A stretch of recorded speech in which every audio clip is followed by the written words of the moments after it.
श्रावण मास की अष्टमी को देवी पवित्रारोपण, पवित्र निर्माण विधि तथा नवमी का कृत्य। ईश्वर बोले, हे देवेश, अब मैं शुभ पवित्रारोपण का वर्णन करूंगा। सप्तमी तिथि को अधिवासन करके अष्टमी तिथि में पवित्रकों को अर्पण करना चाहिए। जो पवित्रक बनवाता है उसके पुण्य फल को सुनिए। सभी प्रकार के यज्ञ, व्रत तथा दान करने और सभी तीर्थों में स्नान करने का फल मनुष्य को केवल पवित्र धारण करने से प्राप्त हो जाता है, क्योंकि भगवती शिवा सर्वव्यापिनी है।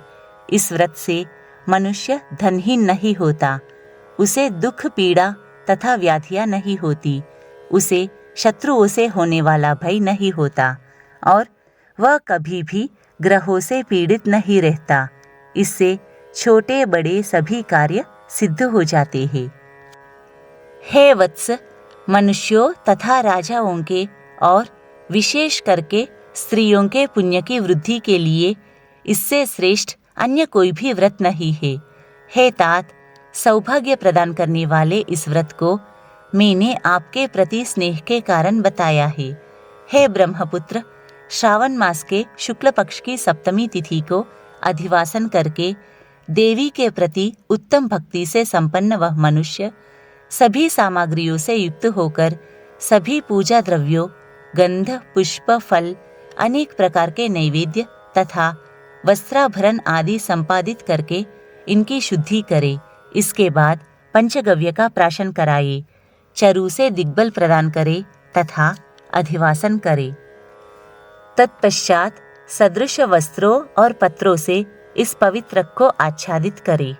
पुनः देवी के उस मूल मंत्र से उसे 100 बार अभिमंत्रित करके सर्वशोभा समन्वित उस पवित्र को देवी के समक्ष स्थापित करे। तत्पश्चात देवी का मंडप बनाकर रात्रि में जागरण करे और नट, नर्तक तथा वारांगनाओं के अनेक विध कुशल समूहों और गाने बजाने तथा नाचने की कला में प्रवीण लोगों को देवी के समक्ष स्थापित करे।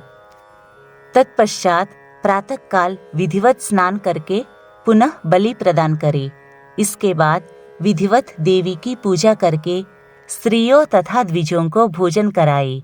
पहले देवी को पवित्रक अर्पण करे और अंत में दक्षिणा प्रदान करे।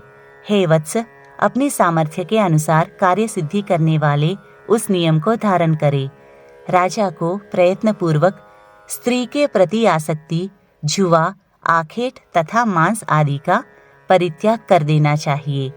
ब्राह्मणों तथा आचार्यों को स्वाध्याय का और वैश्यों को खेती का कार्य तथा व्यवसाय नहीं करना चाहिए। 7, 5, 3, 1 अथवा आधा दिन ही त्याग पूर्वक रहना चाहिए और देवी के ही कार्यों में निरंतर अपने मन में आसक्ति बनाए रखनी चाहिए। हे मुनिसत्तम, जो बुद्धिमान व्यक्ति विधान पूर्वक पवित्रारोपण नहीं करता है, उसकी वर्ष भर की पूजा व्यर्थ हो जाती है। अतः मनुष्यों को चाहिए कि देवी परायण तथा भक्ति से संपन्न होकर प्रत्येक वर्ष शुभ पवित्रारोपण अवश्य करे। कर्क अथवा सिंह राशि में सूर्य के प्रवेश करने पर शुक्ल पक्ष की अष्टमी तिथि को देवी को पवित्रक अर्पित करना चाहिए। हे सनत कुमार, इसके न करने में दोष होता है, इसे नित्य करना बताया गया है। सनत कुमार बोले, हे देवदेव, हे महादेव, हे स्वामिन, आपने जिस पवित्रक का कथन किया वह कैसे बनाया जाना चाहिए, उसकी संपूर्ण विधि बताइए। तब ईश्वर बोले, हे सनत कुमार, सुवर्ण, ताम्र, चांदी, रेशमी वस्त्र से निकाले गए कुश, काश अथवा ब्राह्मणी के द्वारा काटे गए कपास के सूत्र को तिगुना करके फिर उसका तिगुना करके पवित्रक बनाना चाहिए। उनमें 360 तारों का पवित्रक उत्तम और 270 तारों का पवित्रक मध्यम कहा गया है। 180 तार वाले पवित्रक को कनिष्ठ जानना चाहिए। इसी प्रकार 100 ग्रंथि का पवित्रक उत्तम, 50 ग्रंथि का पवित्रक मध्यम और 36 ग्रंथि का सुंदर पवित्रक कनिष्ठ होता है।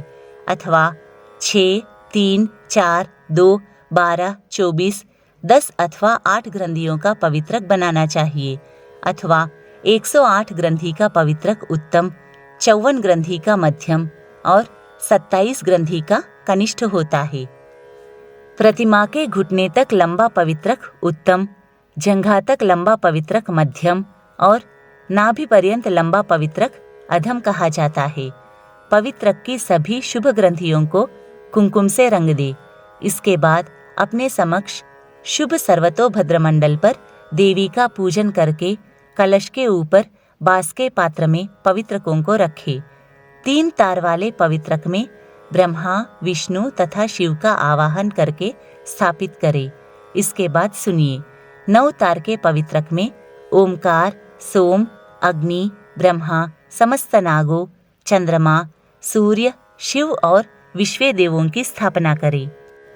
हे सनत कुमार, अब मैं ग्रंथियों में स्थापित किए जाने वाले देवताओं का वर्णन करूंगा।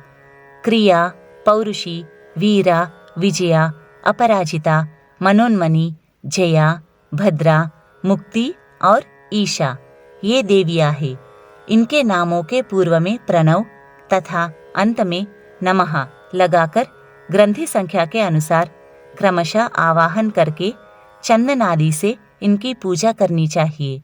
इसके बाद प्रणव से अभिमंत्रित करके देवी को धूप अर्पण करना चाहिए। हे सनत कुमार, मैंने आपसे देवी के इस शुभ पवित्रारोपण का वर्णन कर दिया। इसी प्रकार अन्य देवताओं का भी पवित्रारोपण प्रतिपदा आदि तिथियों में करना चाहिए। मैं उन देवताओं को आपको बताता हूँ। कुबेर, लक्ष्मी, गौरी, गणेश, चंद्रमा, बृहस्पति, सूर्य, चंडिका, अंबा, वासुकी, ऋषिगण, चक्रपाणि, अनंत, शिवजी, ब्रह्मा और पितर, इन देवताओं की पूजा प्रतिपदा आदि तिथियों में करनी चाहिए। यह मुख्य देवता का पवित्रारोपण है। उनके अंग देवता का पवित्रक 3 सूत्रों का होना चाहिए।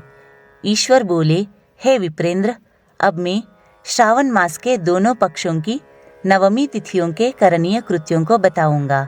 इस दिन कुमारी नामक दुर्गा की यथाविधि पूजा करनी चाहिए। दोनों पक्षों की नवमी के दिन नक्तव्रत करे और उसमें दुग्ध तथा मधु का आहार ग्रहण करे अथवा उपवास करे। उस दिन कुमारी नामक उन पापनाशिनी दुर्गा चंडिका की चांदी की मूर्ति बनाकर भक्तिपूर्वक सदा उनका अर्चन करे। गंध, चंदन, कनेर के पुष्पों, दशांग धूप और मोदकों से उनका पूजन करे। तत्पश्चात कुमारी कन्या, स्त्रियों तथा विप्रों को श्रद्धापूर्वक भोजन कराए और इसके बाद मौन धारण करके स्वयं बिल्वपत्र का आहार ग्रहण करे। इस प्रकार जो मनुष्य अत्यंत श्रद्धा के साथ दुर्गा की पूजा करता है वह उस परम स्थान को जाता है जहाँ देव बृहस्पति विद्यमान है। हे विधिनंदन, यह मैंने आपसे नवमी तिथि का कृत्य कह दिया। यह मनुष्यों के सभी पापों का नाश करने वाला, सभी संपदाएं प्रदान करने वाला, पुत्र पौत्र आदि उत्पन्न करने वाला और अंत में उन्हें उत्तम गति प्रदान करने वाला है।